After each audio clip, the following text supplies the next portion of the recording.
Good morning. Thank you for spending your Saturday morning with us. This webinar is brought to you by The Edge Singapore in collaboration with SMU, Singapore Management University, Lee Kong Chian School of Business. The Singapore Management University Executive MBA program is uniquely positioned to meet the needs of global senior leaders who are keen on business innovation and personal growth. The innovative curriculum is designed in consultation with more than 100 business leaders in Asia to prepare senior executives for the challenges of leading organizations in a rapidly growing Asian markets.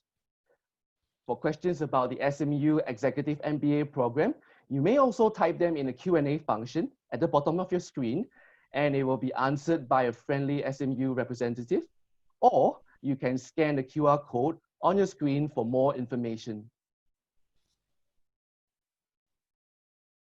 The Edge Singapore delivers timely, insightful news and actionable analysis to our readers to help them make better and informed investment decisions.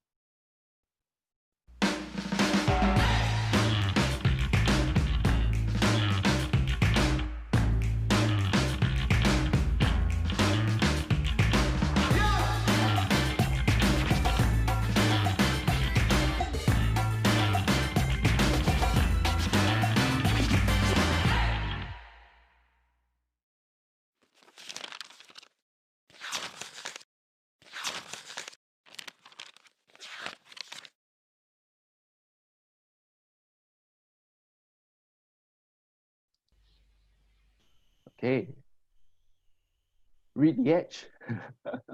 Okay, COVID-19 has altered the concept of work as we know it. So how will this actually affect the future of the workforce? What can senior management and business owners do to overcome such change during these disruptive times? Is it a good time to invest and upgrade yourself? So for our webinar today, our program flow will consist of three main parts, where our first speaker will share about the workforce of the future, followed by a panel session, and last but not least, the Q&A session. So for the panel session, we do have the honor of a couple of distinguished panelists gracing the panel today. And firstly, we have Ms. Wendy Wong, Regional Director, The People at Work, who will be the moderator of the panel. Okay. Next, we have Mr. Eugene Goh, Co-founder, Talentcraft, Mr. Ma Yank Parekh, CEO, Institute for Human Resource Professionals, IHRP, Ms. Tan Chi Wei, VP of Human Resources for Northeast and Southeast Asia, Shell. And of course, we have Dr. Tan Hui Hoon, who is an Associate Professor of Organizational Behavior and Human Resources at Singapore Management University, Lee Kong Chian School of Business. Okay, so now if any of you have any questions for our speakers at any point of time, do key in at the bottom of your screen, and our panelists will do their best to answer them during the Q&A session. You can also upvote those questions that you would like to be answered to bring the question up in terms of order. Okay, so first up, we would like to introduce our first speaker, Dr. Tan Hui Hoon, who is the Associate Professor of Organizational Behavior and Human Resources at Singapore Management. So Professor Tan's research interests are in the areas of interpersonal trust, cross-cultural awareness, and workplace emotional management. She also consults for organizations such as Roche Singapore and is actively involved in executive level teaching locally and globally. For today, she will be sharing about the workforce of the future and how to manage remotely effectively. Dr. Tan, please. Thank you very much. Thanks, Cole, and good morning to all of you. Let me share my screen for now, and we'll start the conversation.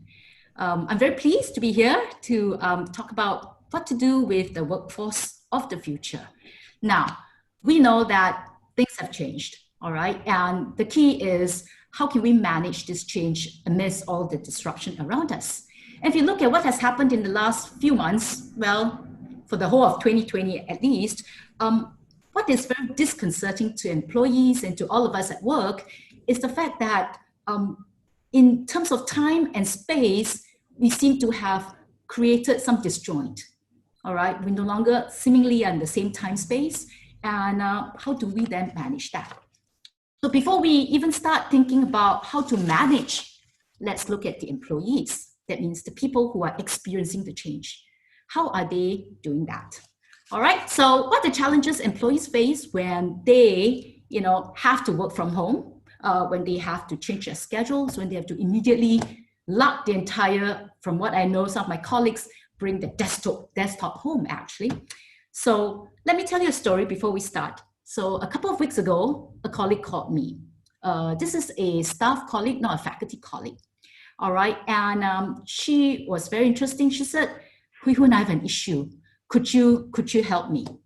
I need to work with my people. And I said, what is it that is going on? And she said, I have this stuff. She is in her 20s. At meetings, she's losing it. And I said, what do you mean losing it? She said, well, when we were, discussing A, she goes to B and she's not able to connect back to A. And we have to keep telling her, come back to A.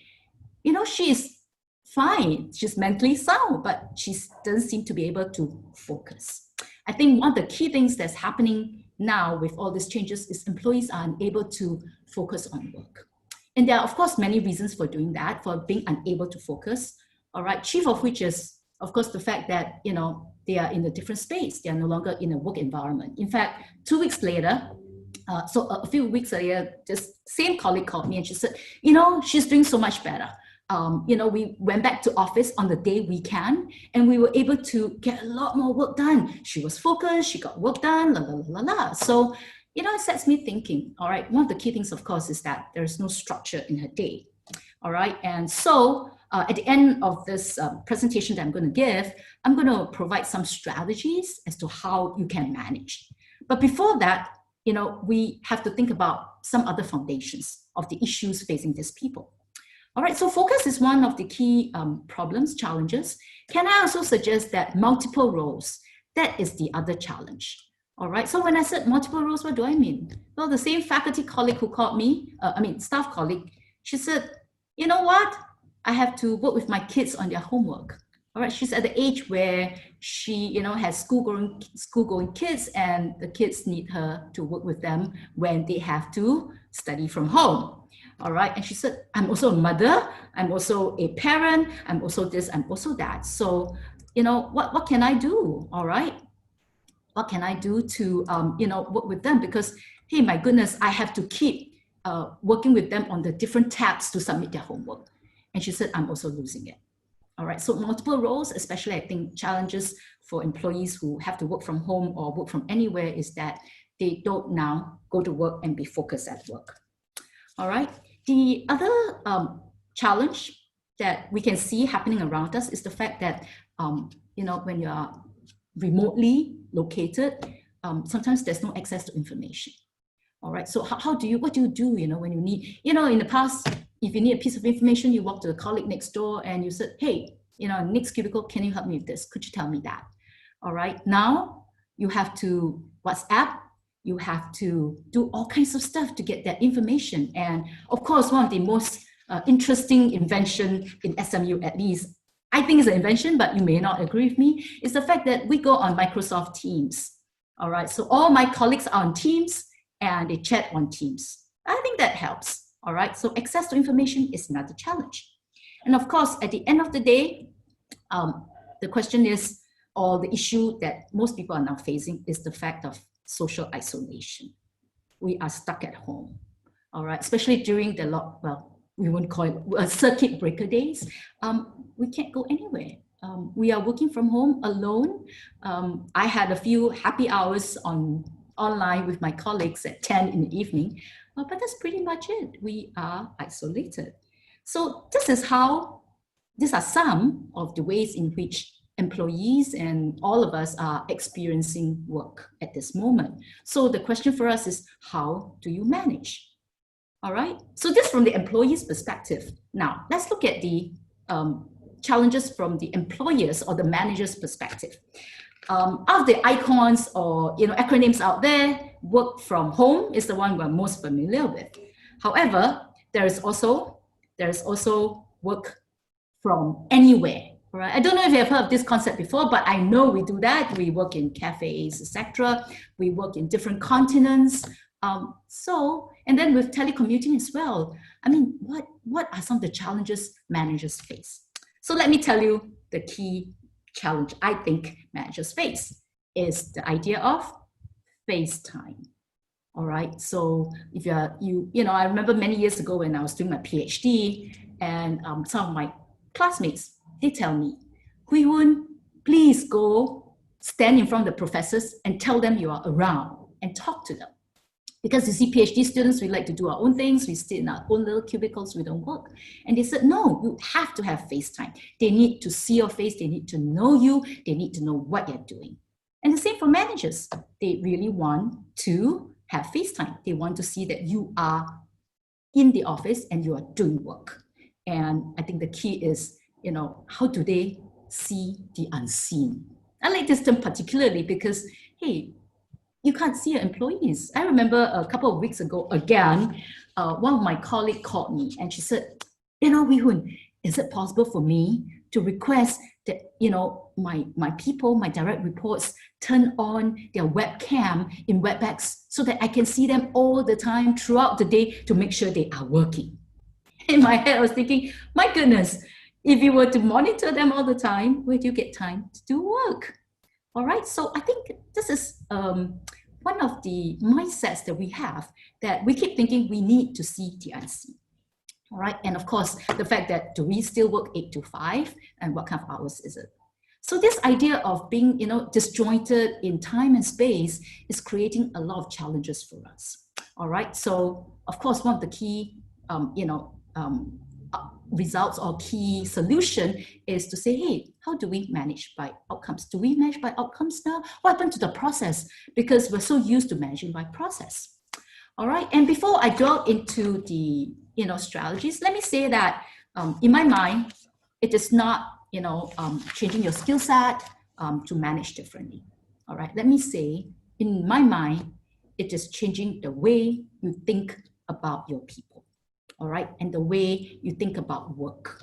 And let me say this, COVID is the best and perfect time for managing change in organization.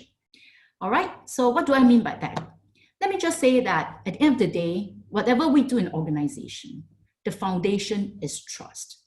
So the first question I want all of you to think about is this. What is our assumption about our employees? Do we think that they come to work because they want to shrug? Or do you think they come to work and they want to do a good job? In fact, think about it. Who comes to work wanting to do a shoddy job? I bet none of us do.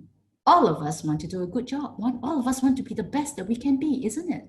So why is it that we hold on to the mindset that our employees need to be monitored? Because we don't trust them. We don't trust them to get work done. We think they are going to shrug. Right? I think that's the idea, right? Of having a cam on where the person worked the whole day. What is our assumption about our people? Do we believe that they really want to do a good job? And in my mind, I believe that's the case. All right? And that leads to a very interesting question, right? How do you decide that your people can be trusted? How do you decide that, they are able, all right, to, get work done? In your mind, what happens? How do you make that assessment? All right. And let me suggest that in our academic literature, we actually have a very strong foundation of research on trust. In fact, all of you, if you've read my CV, knows that I work on trust. And the key is, let me say, when we think about trusting somebody, we actually look at 3 factors. All right. In the research that I've done, we found that people assess, number one, to decide whether they trust you or not, number one thing they do is to look at how competent you are. So in my slide, I call it ability. So it's the competence of your people. Do you believe that they can deliver the work? All right, so that's the number 1 criteria. The second criteria is what I call integrity. Well, what do you mean by integrity? Well, integrity could mean that, we share the same values. And the fact that we've been in an organization together for a long time means we do share similar values. All right, or at least the organization's values. Integrity also means that people say what they do all right, or work or do what they say, rather, not say what they do, but they do what they say, and they deliver, all right, and they are able to, you know, be consistent and be reliable. All right, and the last one, which is to do with relationships. All right, so the first two, ability and integrity, actually has got to do with your own self-attributes, right? So I'm competent, I have the right values, but it's me. Whereas when you talk about trust, it's really a relationship between two people, between you and your people. All right, so to what extent do you know that your employees, that your staff has good intentions towards you and wants to do good to you, okay? And when you think about that, you know, and so when we look at whether I trust you or not, and whether you trust me or not, it really depends in our research on these three large factors. The fact that people are competent, they have the right values, and there is this need or want to do good, all right, to each other. So let me say this, it's not what skill sets you bring or what skill sets you cultivate. I think those you can learn readily, but more importantly, it is the trust that you have towards your people. All right, another mindset that has to be changed, I think, is our idea of, so other than trust, the idea of effort versus outcomes. You know, to what extent do we reward effort? To what extent do we reward outcomes? All right, and of course, in the area of performance management, that's where my students who are HR practitioners tell me that they are experiencing the biggest challenge. How do we do performance management? And later on, I'm sure in the panel, we're going to talk about that. All right, so how do we communicate expectations, goals, resources, and support for staff? Let me say also one thing that's very interesting. In this day and age, let me also suggest that our mindset has to change, all right, in terms of how work gets done. And it has to be changed by looking at what I call experimentation, all right? How can we do trial and error? How do we allow for failures? That means as a leader, as a manager, can we change our mindset and allow for people to fail, to do little experiments so that, you know, we can try interesting and new things all the time. All right, so I promised to share strategies, and these are the strategies that I use. But let me say again, while strategies can be learned, I think mindset has to be changed within you. All right, so the first thing to do is, hey, how do we do check-ins? Do we check-ins or do we do continuous monitoring? And you know my answer, check-ins. And in fact, what I've suggested to my colleague is that she checks in the morning. So in the morning, she WhatsApp her staff, 3 things the staff wants to do in the morning. She asks her, at the end of the day, she checks in back. And I think that works pretty well. You may not want to do it daily, but that can work. The next thing is to, of course, create structure. How do we engage each other? All right, how do we communicate? Are you supposed to be on Teams? Are you Microsoft Teams? Are you, how do we communicate using different channels? All right, and what are the expectations? That has to be clearly spelled out. So I think clarity is important. All right, of course, there's a big talk about how we can redesign jobs so that we create maybe more interdependence or maybe less interdependence depending on the nature of the job. More importantly, care for well-being.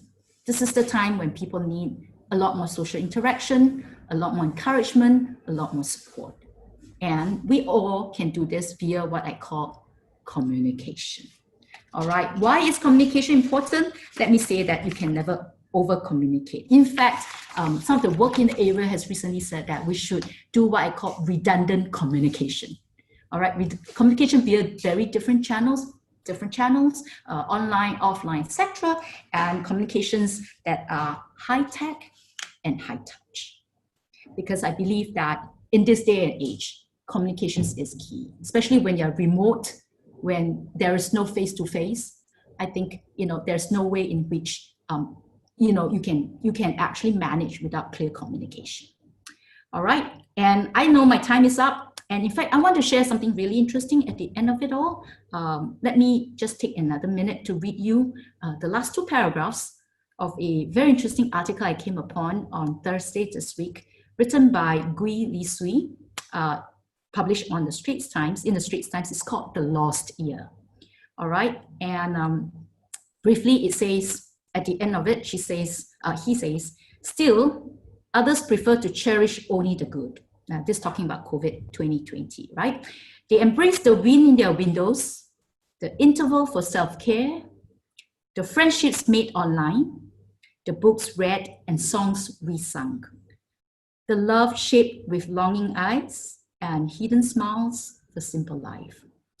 It has become a year no one dutifully brings up, but everyone remembers. All know well how something has changed while behaving as if nothing has. The year came and went, and it never existed. Some consider it a gift of renewal from the gods. Some say that there was a rift in space-time, and that year we entered a parallel universe. And I'd like to suggest that, indeed, we have entered a parallel universe, a universe where we should try to trust our people a little bit more and to change our mindset towards them. With that, I thank you very much for spending this time with me. I look forward to taking your questions later on during the Q&A. Thank you. Thank you, Dr. Tan. I think you very accurately described the work from home situation right now amidst this pandemic crisis. I mean, it is after all the new normal, and you really did set my mind at ease. So now if any of you have any questions for Dr. Tan or the panelists later, you can key them in at the Q&A function at the bottom of your screen, and we will do our best to answer them during the Q&A session later. All right.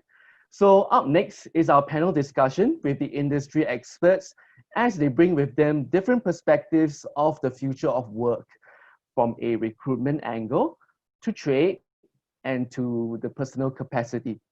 Okay. This panel is moderated by Ms. Wendy Wong, who is the Regional Director for the People at Work. Wendy acts as a trusted advisor to business leaders on senior level talent acquisition, development, and coaching. She enjoys helping people maximize their potential and has a special interest in women's economic empowerment. Without further ado, I will pass the time to Wendy. Wendy, please. Thank you, Cole. Hello, everyone. I'm Wendy Wong, and I'm delighted to be moderating this topic, matching the workforce of the future to the future of work. This topic is important because how we do work, as what Professor Tan has said, is changing rapidly, and the demand for top talent is becoming more and more competitive. So today, we're going to look at it from three perspectives: the human capital and recruitment perspective, the trade and industry perspective, and the business and individual perspective.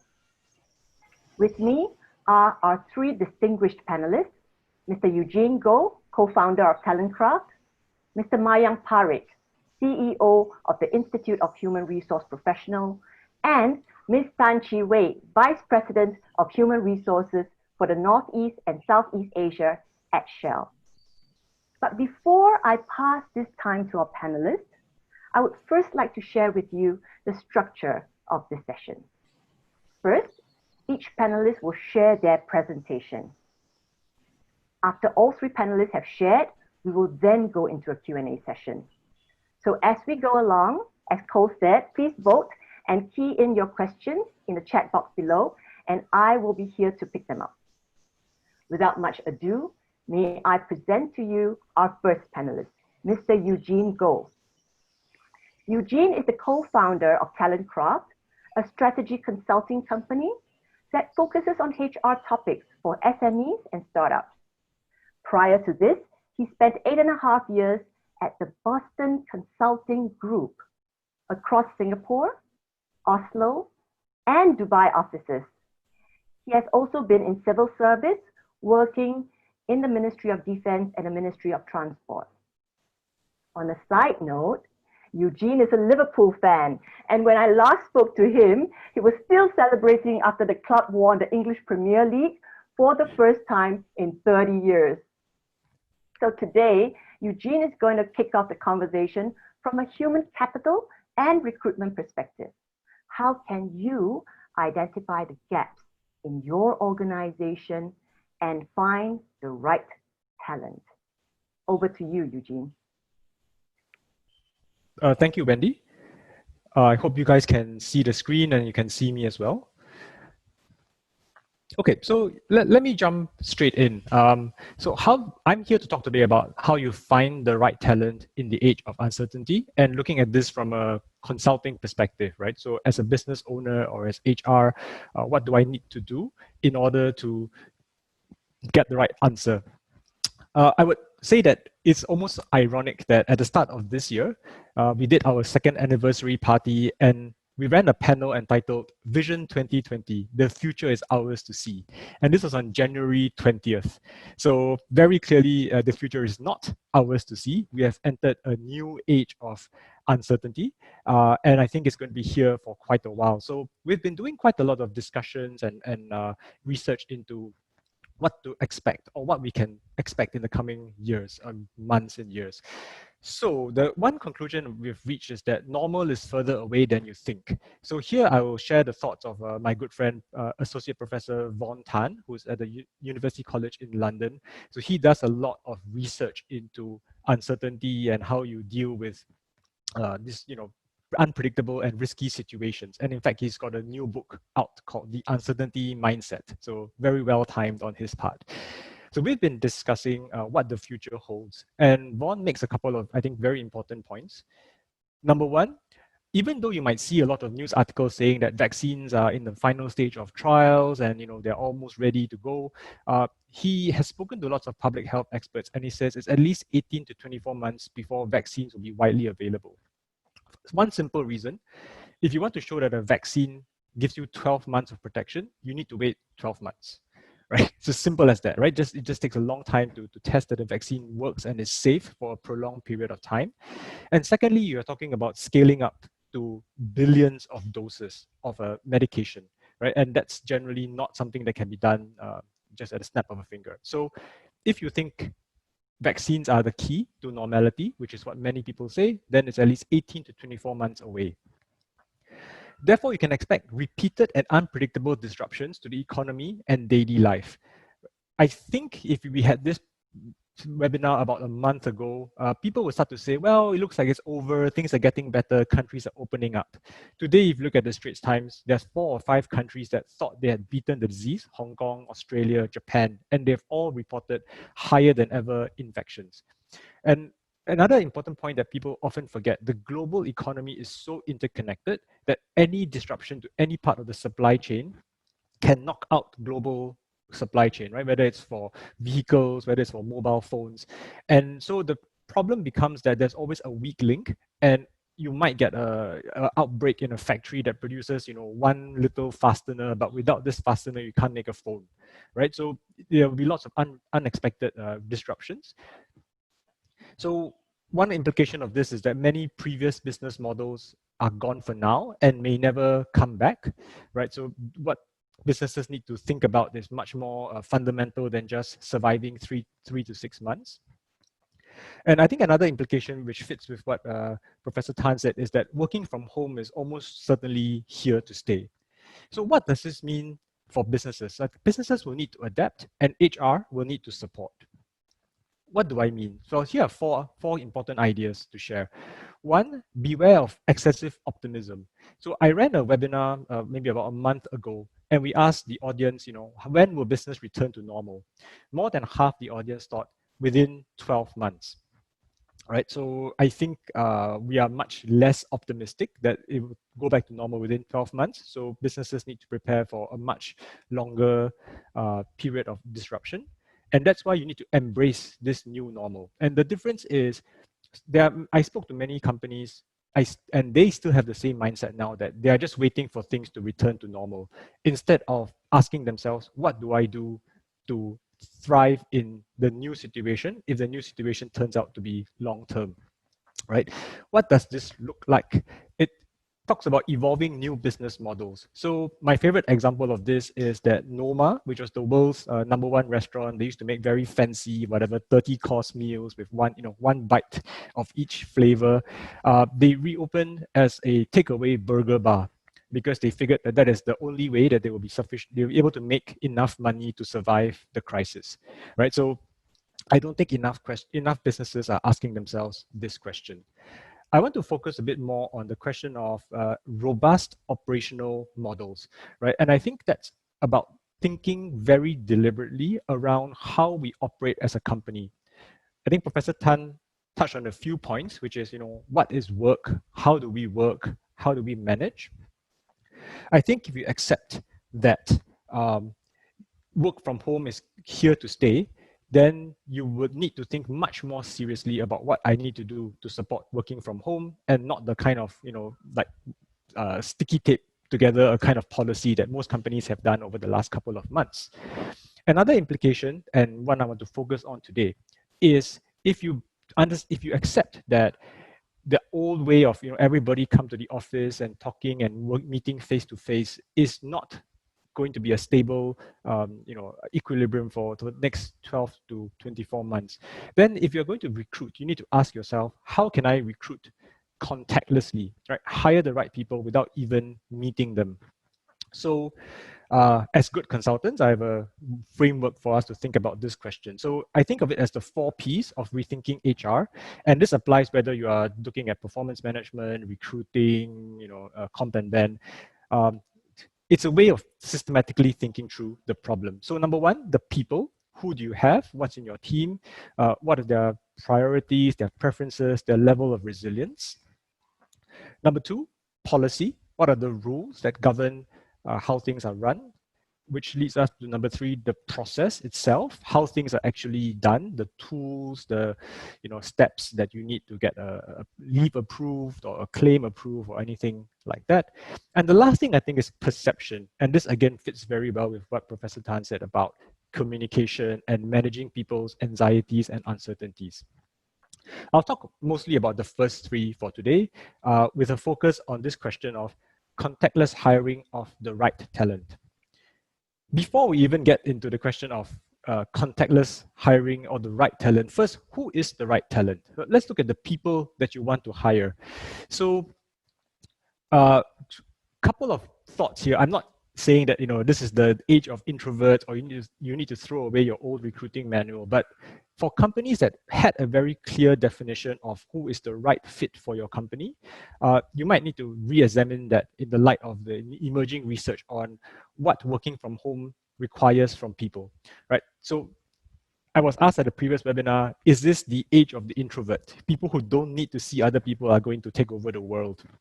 I think it's not quite so simple as that, but it requires us as a HR team, as a company, to seriously examine the question, who do we want to hire? Who is the right fit for us, right? So for example, extroverts, they thrive on team dynamics and interaction with people. Will this cause them to become less effective if they're stuck from home?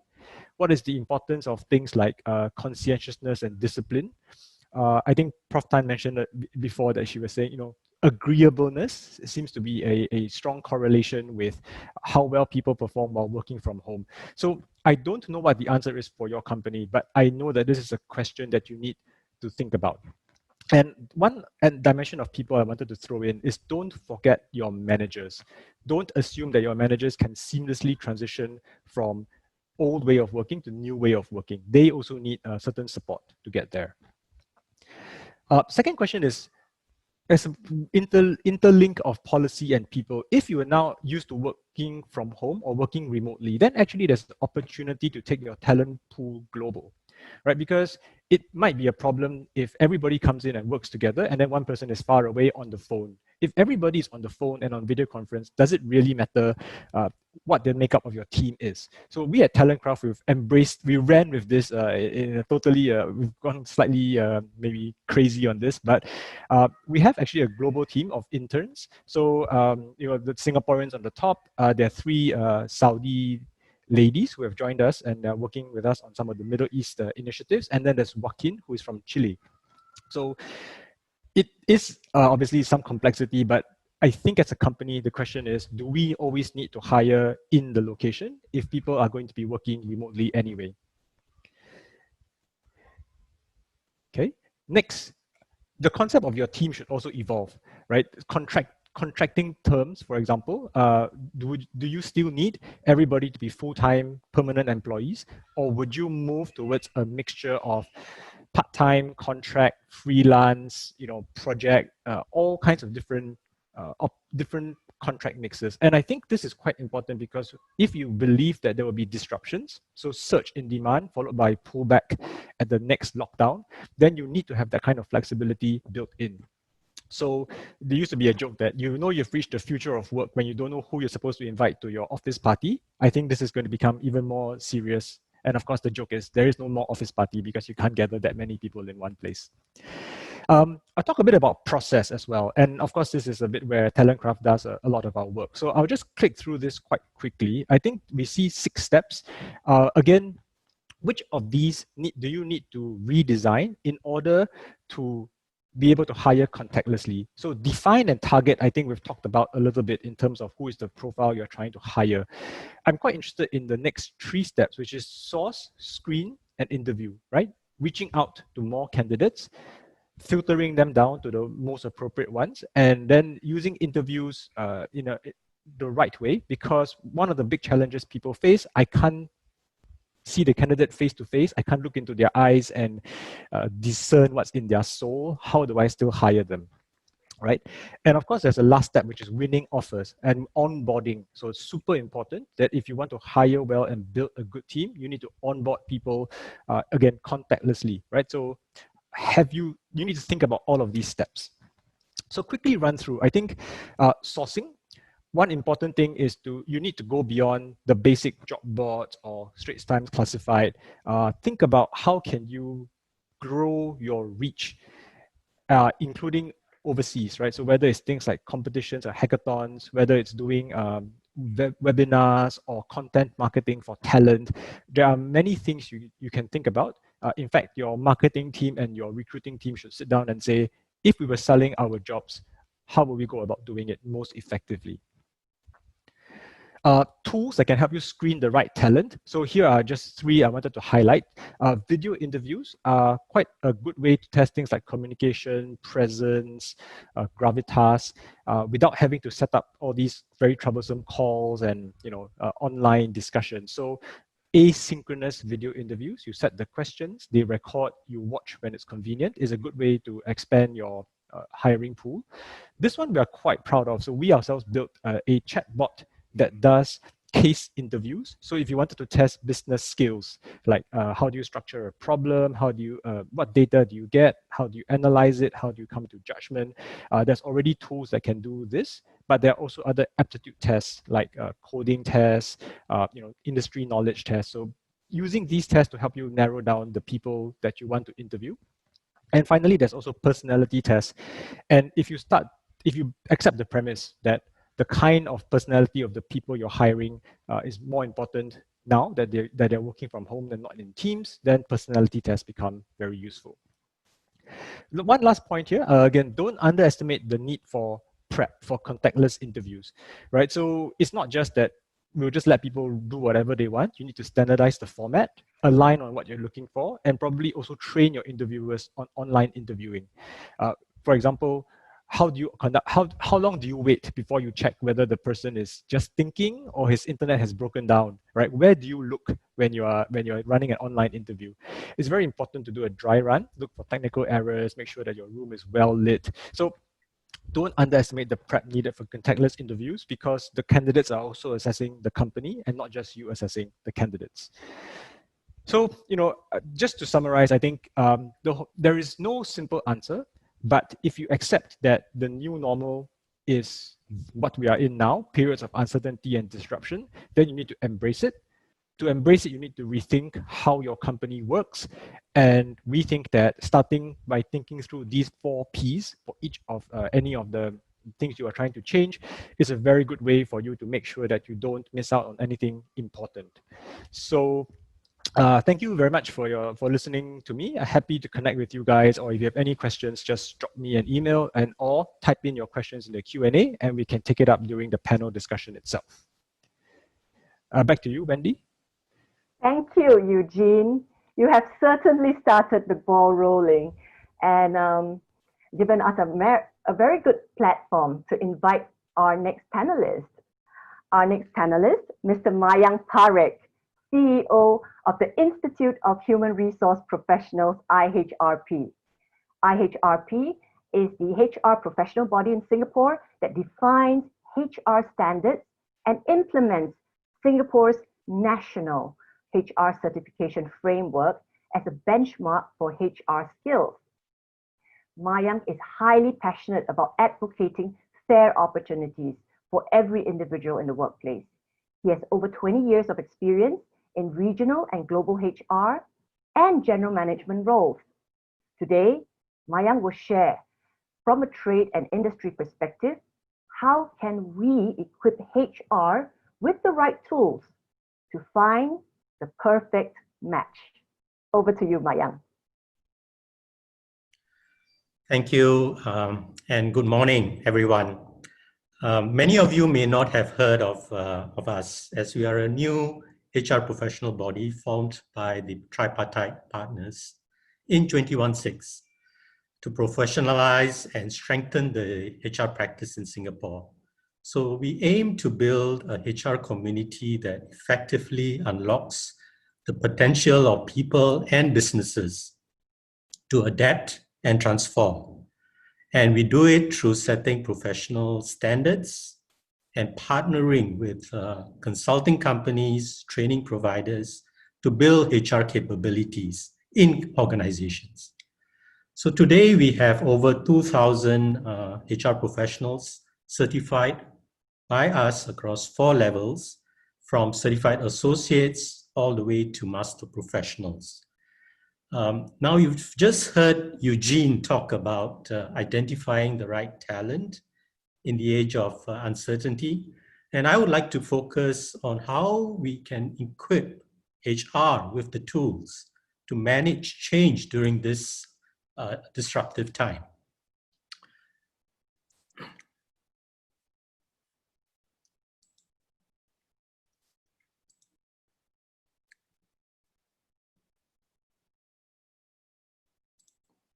Can you see my screen?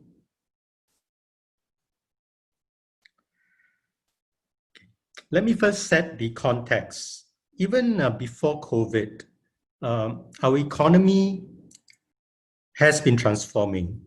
The global environment is undergoing deep structural shifts, and this has been accelerated by the devastating impact of COVID. And despite the challenging global environment that we face today, there are many opportunities for Singapore. Mayang, yes? Sorry to disrupt. We can't see the slides.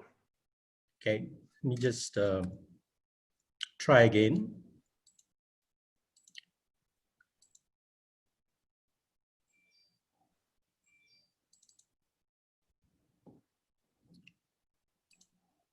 Lovely, we see it now. Now we Okay. have it on, you need to put it on the presentation mode.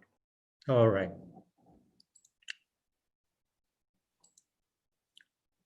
Is that fine?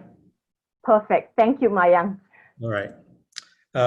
And so I was mentioning that there are many opportunities for Singapore. The digital economy presents opportunities to transform industries, while new technologies are helping to raise productivity in traditional sectors like manufacturing. And there is a strong market potential in many Asian markets and emerging markets. And Singapore is well poised to tap on the several growth sectors that are out there. The rise of the middle class, urbanization in Asia will increase demand for many sectors, including finance, hub services, logistics, and so on. But there are also ominous clouds in the horizon. The proportion of the Singapore population above the age of 65 will grow from 14% last year to 25% by 2030. And this presents enormous challenges to maintaining a vibrant economy here. So most CEOs struggle with talent, people problems. And when we ask CEOs what are their top 3 challenges, and a distinct pattern emerges. And the majority of their challenges map back to people's strategy and talent management. So it's no surprise their number 1 challenge is finding the right talent. And in fact, 4 of the top 5 challenges CEO mentioned relate to talent. So it is no surprise, therefore, that there has been a rising expectation of the role of HR. They are seen as custodians of organization talent, and these are some of the expectations that CEO expect from HR. Firstly, the HR leader needs to play an important role in enabling agility in the organization. And to do so, however, requires agility on the part of the HR team itself, who must serve as the architect of a new and enhanced business initiative essential for the organization's future. And this has to be done while continuing to support HR's vital operational activities. Second, HR must also develop the digital business acumen to understand how technical skills fit into the workplace and how best to make use of people as organizations implement digital technologies and unlock greater business value. Next, as technology gives rise to new ways of working, new work options may also include automation. The work itself needs to be continually reinvented. HR needs to orchestrate this. There are many options of getting work done now, and we need to determine which is the best combination of human talent and automation to keep up with the perpetual work in reinvention. HR must now make continuous learning and reskilling a core component of the employment contract. Next, to rethink culture and leadership. Attracting and engaging a global multi-generational workforce that may include gig workers and partners requires an inclusive culture that extends beyond traditional organizational boundaries, so that talents feel vested in a common purpose and mission. So HR must be able to lead people in a non-hierarchical, fluid work environment and empower talents at the front line to solve problems and create innovative solutions. And finally, we need to elevate HR decision science from predicting talent shortages to enhancing the talent experience, to making better business case for HR investments. Decision science and analytics enables HR leaders to progress beyond anecdotal to evidence-based thinking, critical to having an impact as business executives. So I believe the call to action represents an opportunity for HR leaders to chart a new path, and as they prioritize growth opportunities and prepare for the future. So we in IHRP, we have introduced a series of skill badges to recognize these new skills and competencies that will ensure that the ongoing impact to a constantly evolving workplace. These are micro-credentials that will allow you to keep, manage, and collect and share your competencies in emerging HR specializations, as well as demonstrate your future readiness to the industry. And details are available on our website. I just want to now touch on some of the frameworks that HR professionals can use in order to think through talent in a crisis. First, diagnose. Updating your business strategy doesn't mean uprooting your business operating model altogether, but your plan, if it involves reduction in force, role changes, it does mean consolidating and altering existing teams. And you will then need to create possibly new managers and working relationships. So what existing roles will cease due to the crisis? What new functions will be opened? Which people are fit for some of these new roles? Is restructuring needed to allocate this talent and minimize cost? And how might this downturn impact the current job functions? And should we consider reductions in spending or in workforce? So recalibrating your strategy will involve tough decisions, and senior leaders will be tasked with assessing the strengths of the business and by extension, the underlying components, resources, and people under the purview. And they'll be faced with having to make decisions about which capabilities to retain and which to let go. Second is adaptive, enabling agility in the workforce. Your company could sit at the forefront of innovation and cutting-edge technology, but when a crisis hits, we may not have the luxury of continuing with some of these high-risk activities. And instead, you may need to refocus on retaining your existing customers and you're re-looking at your existing products. And until you stabilize yourself in an uncertain market, it's what you know and what products you have that will make the difference. So having that agility to adapt to the changing circumstances is something that HR professionals need to help talents to do. Next, it is common to refer to a reduction exercise as downsizing.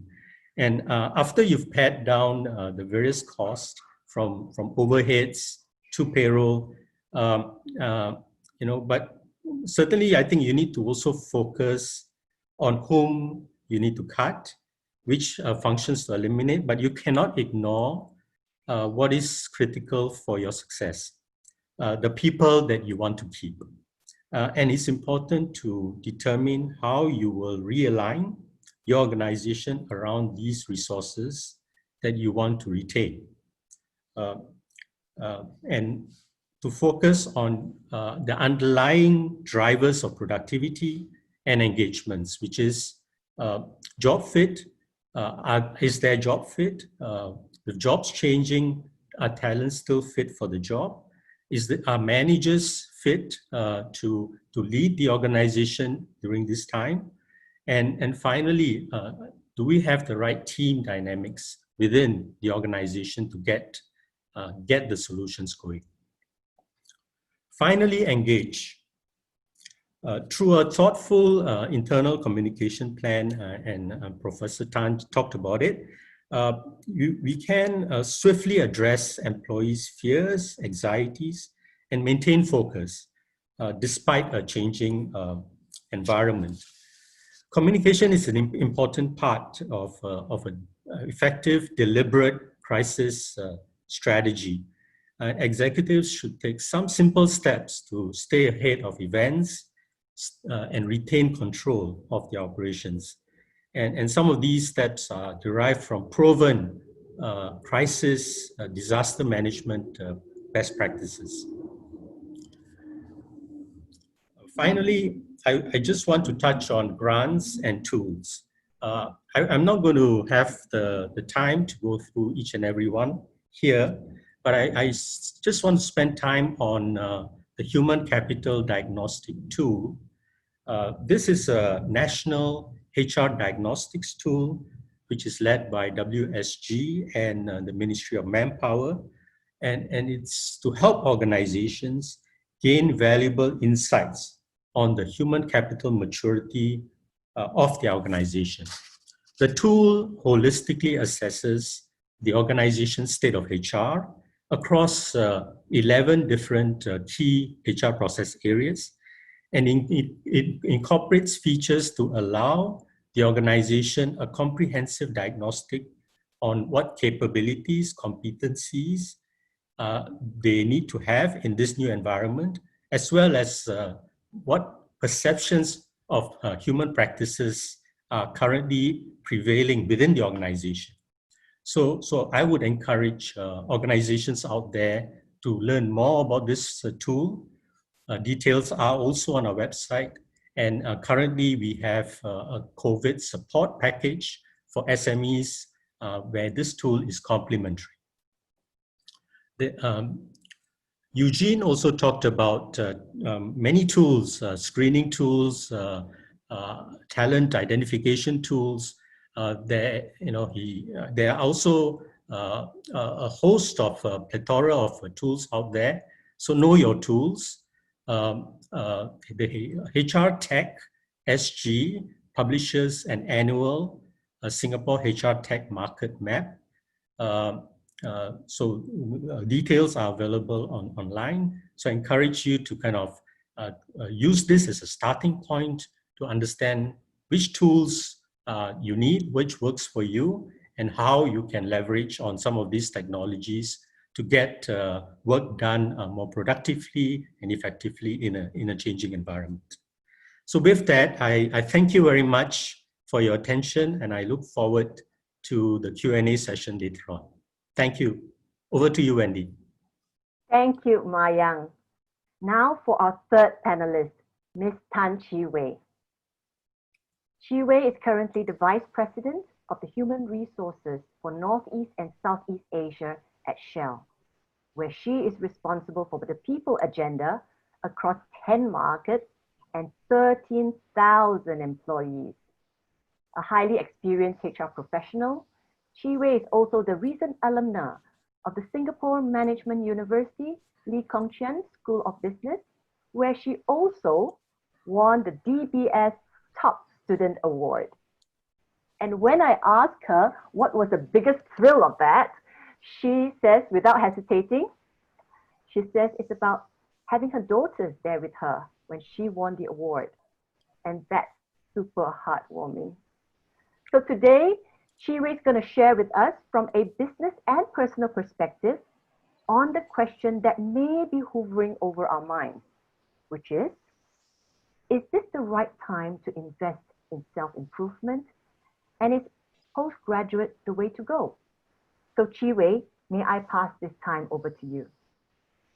Hey, thank you, Wendy. And hi, everyone. Good morning. I am Chi Wei, really happy to be here as part of the panel.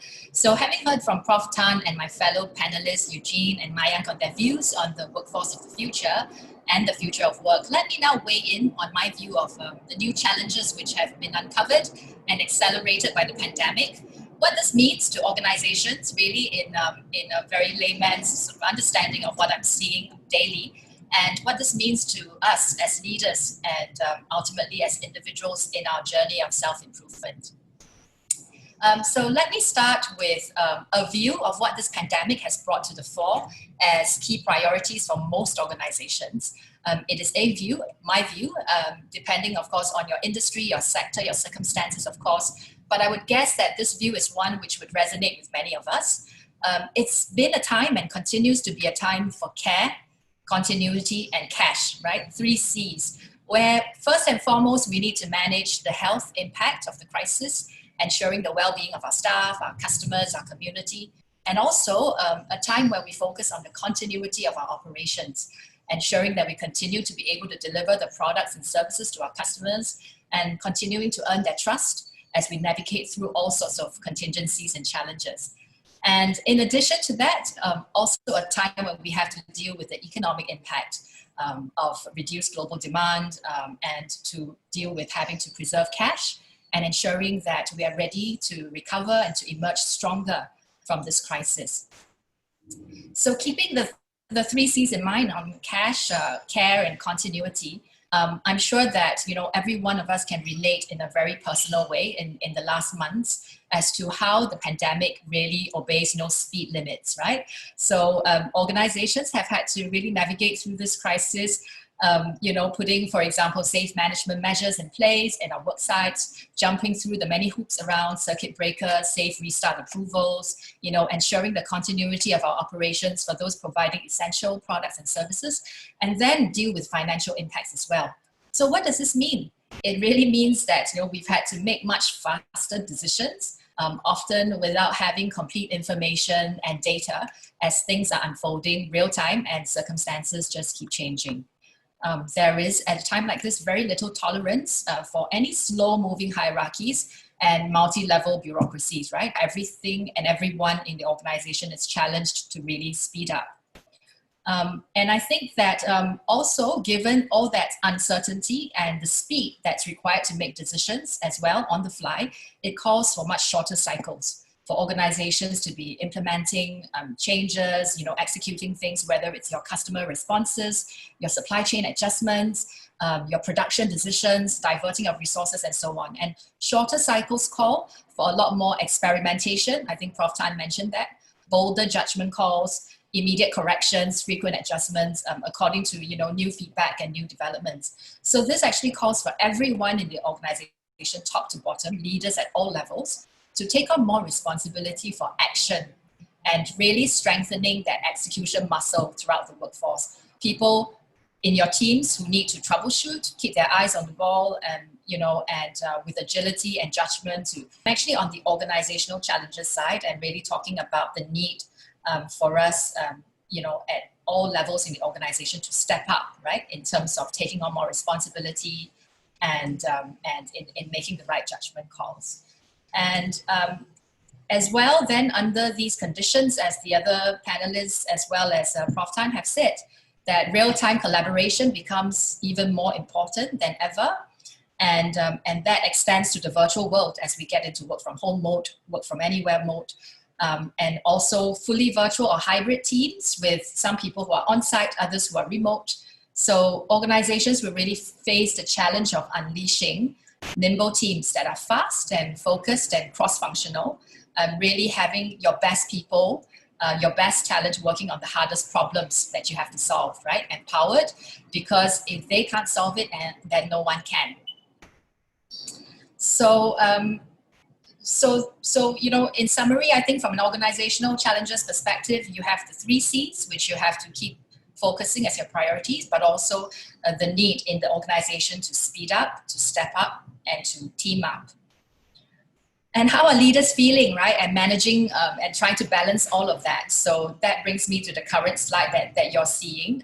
And you'll see that, you know, these are some comments from C-suite leaders. And I'm sure that resonates with many of us here, describing how many of us are feeling nowadays. So there's a lot of pressure, you know, you're asked to demonstrate empathy, but as well as to remain highly engaged. You know, people expect your leadership not just to be making a positive impact to the business, but to people's lives as well. It's a once in a lifetime, once in a century crisis that nobody has been prepared for.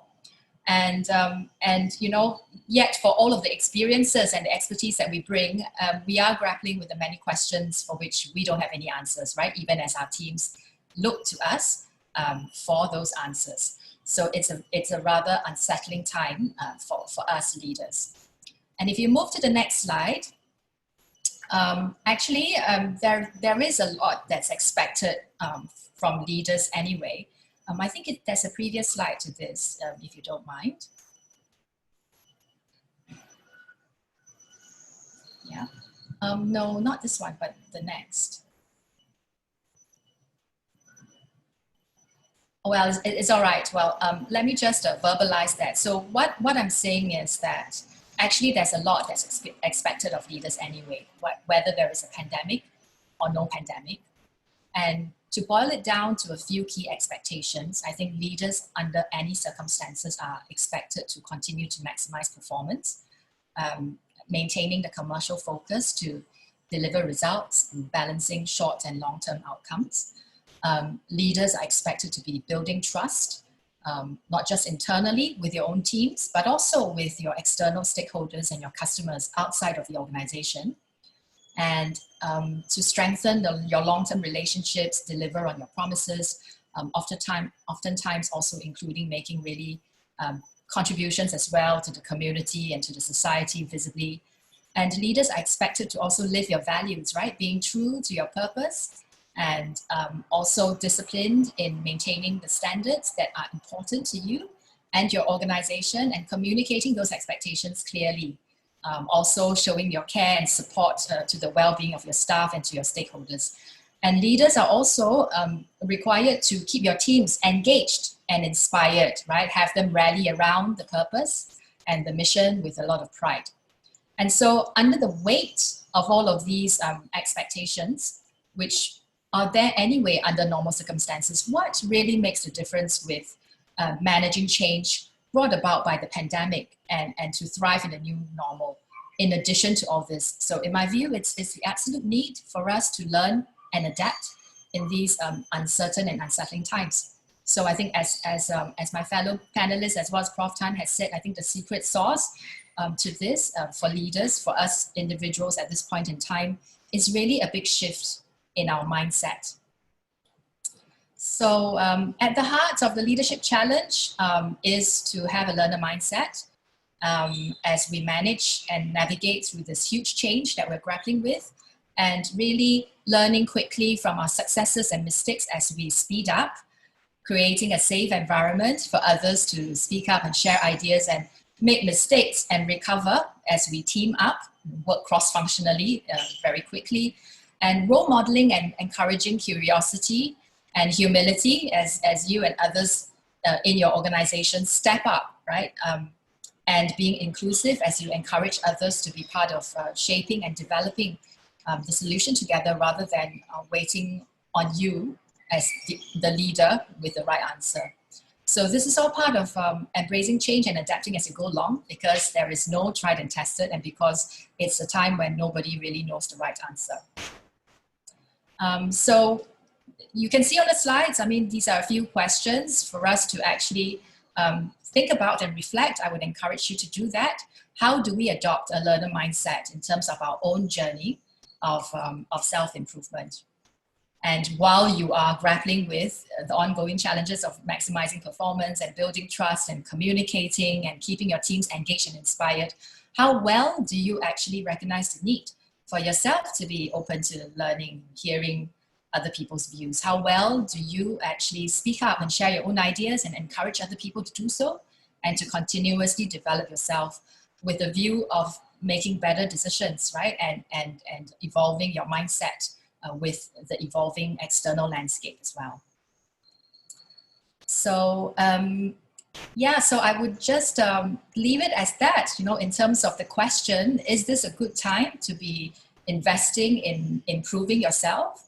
I would say that self-improvement needs to be a constant thing, and probably even more so when the external landscape is one that is the way it is, evolving faster and with more uncertainty and complexity. So it's as good a time now as any other to be doing that. And if I speak about my own experience, having been a recent alumna of SMU's Lee Kong Chian School of Business, it was a very valuable experience for me on many levels, and happy to also share some of that in the Q&A as well. Thank you, Chi-Wei. That's really fun. Now, so I now would like to invite everyone back. So I would like to invite our speaker, Professor Tan Hui Hun, and our panelists, Mr. Eugene Goh, Mr. Mayang Parekh, and yourself, Chi-Wei, stay on as we open the floor for Q&A sessions. So I see lots of questions coming in. Keep it coming, and continue to vote for the questions so that I know which ones are the ones that you guys are interested in. All right? But first, panelists, let's first start with a situation that has affected us all. And Chi-Wei, as you said, nobody was prepared for, right? COVID-19. Let's start with Professor Tan. Professor, do you see a shift in skills that leaders or employers will need to succeed post-COVID? Professor? Thank you, Daphne. No, sorry, Wendy. Thanks, Wendy. Now, the question is, are there skill sets that will become obsolete? Are there skill sets that will take on importance? I think there will be, but I think more than skill sets, like I said in my talk, that it has to be a mindset. it has to be the mindset of the managers of the organization. There's no longer, I have to see you, no longer I have to monitor you. It has to be one where it's built on mutual trust. All right, that I trust that you are here to do good work and you want to do good work. I think my skill sets are relatively easier to acquire, but it is the mindset that has to change. And for us, being Asian, we are also not used to that. We need to see people around. We need to believe that they are working. So I think the key is changing the way we think rather than change the way we do things. I mean, of course, things like performance management has to change. Things like the way we communicate. And I think in the recent article I read, what was really interesting is they said we cannot recreate what we call weak ties, because we have a lot of strong ties. So during this period, the strong ties help us tide over. I'm online all the time with my good friends, my good colleagues, people I work with, and they provide me a lot of emotional support. But what gets the organization going are weak ties. People we sort of don't know very well, but they have information and resources that we need. And that's what we're not able to build during this period. So building, I think, weak ties can go a long way. Like, meeting somebody at it used to be a water cooler. In our business school now, we meet people outside the toilet. Don't ask me why, but it's an interesting thing, right? So because, we don't see each other. So the kind of serendipity of people meeting each other, that's what is missing. And I think we need to do. All right, thank you. Great, thanks, Professor. I think it is easier said than done, so it's great to learn from your strategies. Now, in terms of hiring direction, Eugene, how have you seen COVID affecting the future of the workforce? Well, I guess in terms of in the start of the pandemic, a lot of companies froze their hiring, so it was a kind of a scary time if you were a recruiter, a headhunter, or a job seeker. I think most people sort of are starting to adjust to the new reality. So they are saying, okay, life will still need to go on. We'll still need to hire. So we think that they're starting to move towards that. But as I was saying in my presentation, the idea of a workforce for each company will become different. So I think people will start to experiment with more overseas hiring, remote working, freelancers, gig workers. I like what Prof. Tan said about fast experimentation, right? So I think companies are going to have to try new things, see which ones work, and then scale those up. So if you're expecting a huge economic recovery to drive massive hiring, I don't think that's going to happen either. It's going to be very choppy, but at least companies are starting to hire again. Great, thank you. From a HR perspective, Mayang, as the environment becomes more complex, what should HR business owners do or consider differently as they appraise their staff? And we also had a question about, whether or not annual appraisals will go. Over to you, Mayang. Thank you, Wendy. Perhaps I take the second question first. Certainly, I think I get asked that question quite a lot. In an environment where the business is changing, jobs potentially will change, and expectations are evolving. It's difficult. Performance management is going to be a very difficult exercise. So the important thing is really to kind of have clarity around what these goals are, and that clarity needs to start with your shareholders, with your leadership, in terms of are you clear in terms of what the impact the situation is going to have on your business, and forecasting is going to be very tricky, but you will need to kind of have some degree of expectation for the organization. And this is something that starts with the leadership. And once you have clarity at the top, then I think it's easier to kind of then cascade that further down the organization. And the things that I would do there would be, as we do all the time, make clear that the targets, expectations are specific, they're measurable, they're realistic, and so on and so forth. So I think that's kind of start at the top, get the clarity, and make sure that clarity is pervaded across the organization. Yeah, that's so important. Thanks, Mayang. Shiwei, looking from an organizational standpoint, how should companies now pivot and evolve post-COVID? So I think that's a big question, and I think firstly it is for us to really come to terms with the fact that COVID-19 has forever changed the experience of being a customer, being an employee, even being a citizen. So I think companies and businesses will need to embrace that shift to virtual working, virtual consuming, virtual socialization. And that means that anything that can be done virtually will be. So exploring all of the associated possibilities of that would be a necessity. Secondly, I also think that concerns about health will continue to be front of mind. So every business will need to understand how it can be part of a new health ecosystem that will dominate people's thinking, whether it's your products, your services, your premises, even your customer value proposition and your employee value proposition as well. And thirdly, I think everyone is spending more time at home, and any creative strategies to enable this, either from a business model perspective, a workforce resourcing perspective, or from a customer perspective, would also be very essential.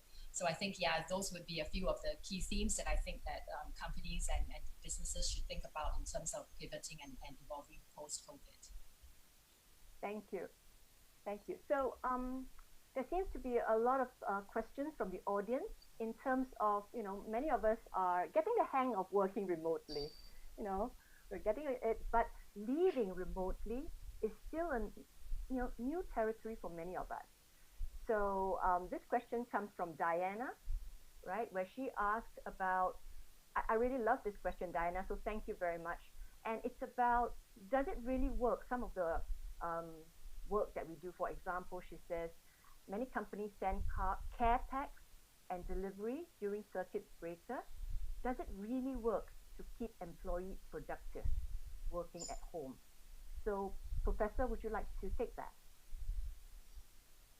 Of course, it's great to get a care pack, but HR cannot be doing it all the time. I think, those are material things. They are small little gestures that show that the organization cares. And at SMU, what was really interesting is along with our care pack, we had a poem by our president. She wrote a really nice little poem that actually touches our heart, and we love it. So it's not, but you can't do this all the time. I think the key is, unfortunately, maybe fortunately, the responsibility goes back to the manager, all right? And to all of us that we're there to support and keep each other afloat. I think it's not like the organization has to do all this all the time. I think if the culture of the organization is one that is of care, that we are interested, like Chiwi said, in the well-being of our people, I think that's where the value add comes in. That we're interested in you being optimistic, in being resilient, in being able to overcome and being able to do good work. I think that's where all the little support should come in many different ways. So care packs are great, Diana. I love them too. I got one, and we had all kinds of nuts. So we said the school has gone nuts over us. But the reality is, it has to go beyond that. And it's the day-to-day care that you show to people that goes a long way. So I make it a point actually when, to check in with quite a few of my faculty colleagues and staff colleagues from time to time because of my relationship with them. But again, those are my strong ties. So I really think, the important thing is to find ways, organizations should find ways to create weak ties. People sort of say hello to, you never really get to know them well, but when you need help, you can actually reach out because the face. This person does what, and I can possibly go to that person. So that'll be my response to you. CapEx are great. Keep them coming. Actually, can I chip in one small point there? I think the most important thing is not for management to think that just because I send care packs, everything is fine. right? So spending money on small things is not a substitute for building better processes, creating opportunities for engagement. So it's not like I just spend some money and then I don't have to worry about my team anymore. It's nice to have when it comes as a surprise and there's some genuine feeling behind it. But more importantly, thinking about things like how do you build collaboration? Do you have what we have, for example, is like a weekly team lunch. We just sit there, we don't talk about work, but we, on Zoom, talk, just have a chat, right? So creating these weak ties, as Professor Tan was saying. So yeah, CapEx are good, but it's not a substitute for actually building engagement with your team. Great, thank you. Sometimes it could be just as simple as sending an email of encouragement, right? And having that awareness that that people are anxious. They're anxious about not just health, but also the jobs, their livelihoods, and then how do you as leaders kind of provide that the comfort, right? And make sure that they feel that they know that you appreciate what they do, regardless of where they are, right? And this is I think an important part of leadership in this time. Let me just be cheeky and also to chip in a bit here. I think to me, it's the care, not the pack. So it's a visible way of showing care that is felt to employees, but it is the act of the care and not the pack. Thank you, panelists and audience. As you can see, this is an important element and it's something that everyone's very passionate about. So thank you very much for that. Now I would like to shift our conversation to us as individuals. And many of us may be thinking, is this a good time to invest? Chi-Wei, you have touched on quite a bit on that already. But I'd really like to hear from perhaps Professor in terms of, the postgraduate qualification. And if someone's interested with that, how do they go about thinking about the ROI? We also have a audience who's thinking about weighing paper qualification versus experience and hard work. So Professor, would you like to just start this? Okay, so the question really is, should I invest? Should I, do another degree? What would that do for me? I think when you think about embarking on a postgrad degree, what is really key is, of course, you're going to have a lot of learning. You're going to have a piece of paper. But what it does for you is also connects you to a broader group of people. So it's the networks too that matter. So I don't think we have ever been able to come up with a specific ROI, like how to calculate what you get for what you put in. But it is the intangibles. It is the intangibles. So in SMU, we have, it's not like I'm selling SMU, but we have a whole range of programs and we have very good alumni. So I teach in some of the, not so much the EMBA, but I teach in the DBA. We have a Doctor of Business Admin program, and we have very esteemed alumni, and the networks do help in some ways. So going back to the question of experience, I'm already in my 50s. Do I go retool myself? I would say yes. Retooling is important regardless of age. Now, the question is, what program is the best fit for you? I think that will be something you want to perhaps come talk to some of us. I'll be happy to talk to some of you if you reach out to me. You can find me online, right? I'm very visible. Just email me and you'll see my email address. I'll be happy to talk to you. I'll be happy to point you to the right people. But I think it's the fit that is important. It's not so much, should I do, upgrading? I think like Chi-Wei said, yes, everybody should, even me. And recently I sat through 6 sessions of a coaching class when I do teach coaching myself, all right? But the key is, it is a good fit. It must be a good fit for you. And then also it must give you access, fortunately or not, to networks that, you would find fulfilling in time to come. Not just people who will help you get jobs, etc., but people who will become your friends for life. And that's what we do at SMU. Great, thank you.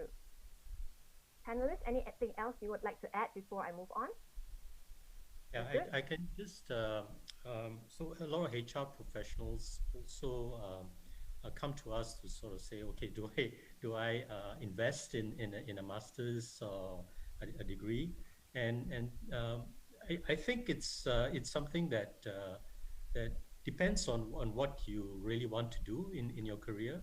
And certainly, I think having a foundation, a strong foundation is important. And I think that's what investing in education brings. It brings you a strong foundation of HR knowledge, for instance.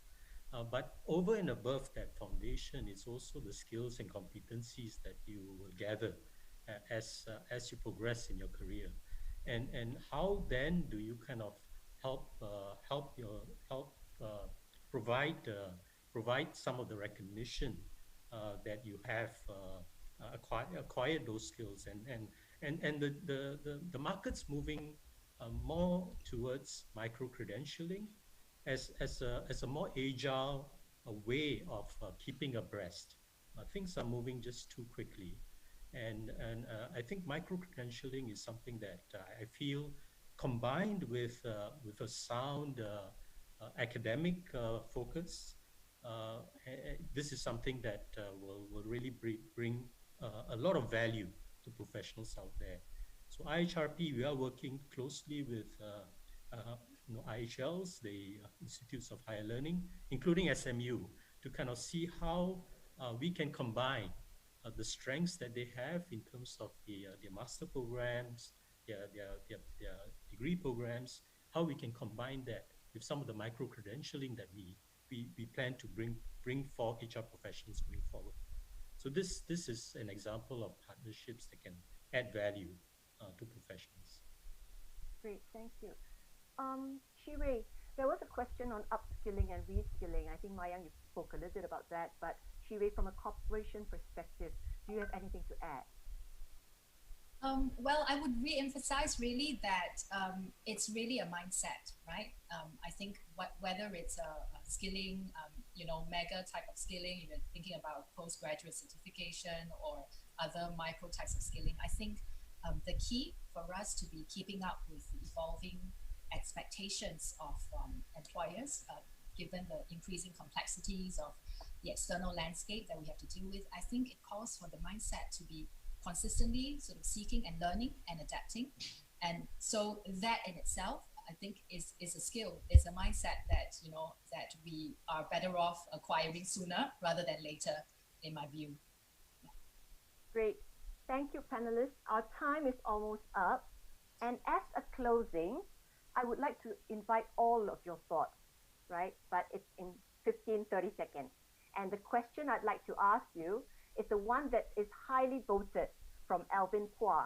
And he asks, for industries that are in survival mode, keeping the company afloat is top priority at this time, right? And focus on employees take the back seat. So your last thoughts on that question, what can you bring to shift that in such a situation? So let's start again. Perhaps, Eugene, you'd like to go first?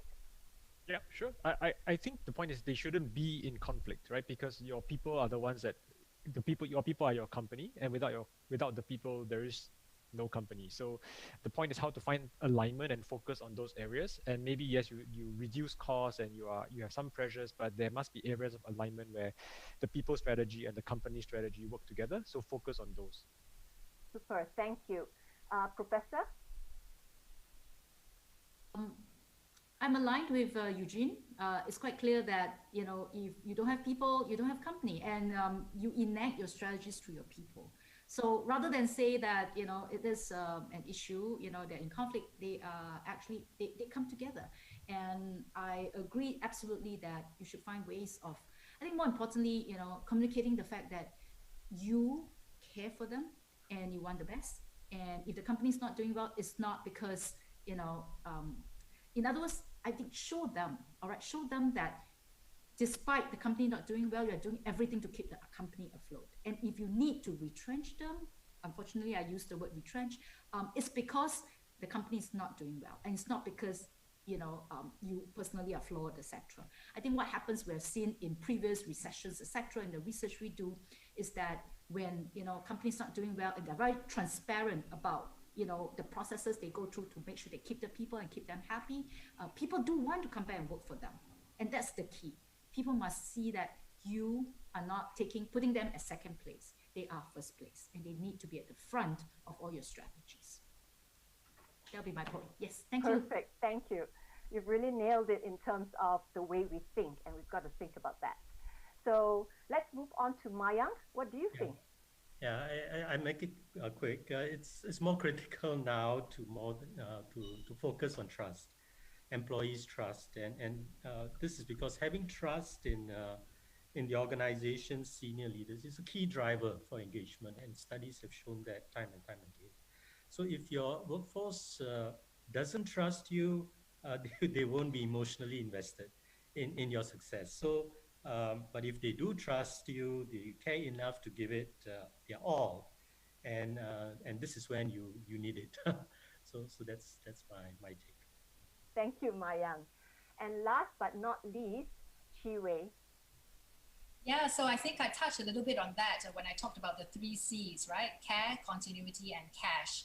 And I think the question is really about sort of cash, being the ultimate concern and other things being secondary. Well, I don't see it that way. I think that the challenge that we're facing is really balancing all 3, care, continuity, and cash, not one at the expense of the other. Great, thank you. Thank you very much, panelists, Professor Tan Hui Hun, Mr. Eugene Goh, Mr. Mayang Parekh, and Ms. Tan Chi Wei for your thoughts today. And to our audience, we've come to a close on this panel discussion, which is matching the workforce of the future to the future of work. I hope you found this session useful as you navigate through the workplace of the future. Now, I recognize and I want to thank the audience for asking lots of questions. So I see lots of other questions there, and I want to recognize, thank you very much for your questions. And don't worry, although we've not managed to cover it today on the panel, the EDGE editorial team will collect and answer them post this session. So now I'd like to pass this time back to Cole. Over to you, Cole. Okay, thank you very much, Wendy, for moderating this panel discussion, as well as our speakers, Eugene, Mayang, Chi Wei, and Dr. Tan for sharing your insights. I'm very sure that this webinar has been helpful for everyone that joined in this morning. So if you are interested in pursuing further studies, you may check out Singapore Management University Executive MBA program, which graduates will be fully equipped to take advantage of fast evolving markets, resources, and capabilities in Asia. So you will be prompted to do a survey at the end of the webinar. Otherwise, you can also scan the QR code on your screen and it will take you to do the quick survey. Our webinar slides and recording will be sent to those who participate in the survey itself. So at this point, I'd like to wish you to have a good weekend and see you at our next event. Thank you.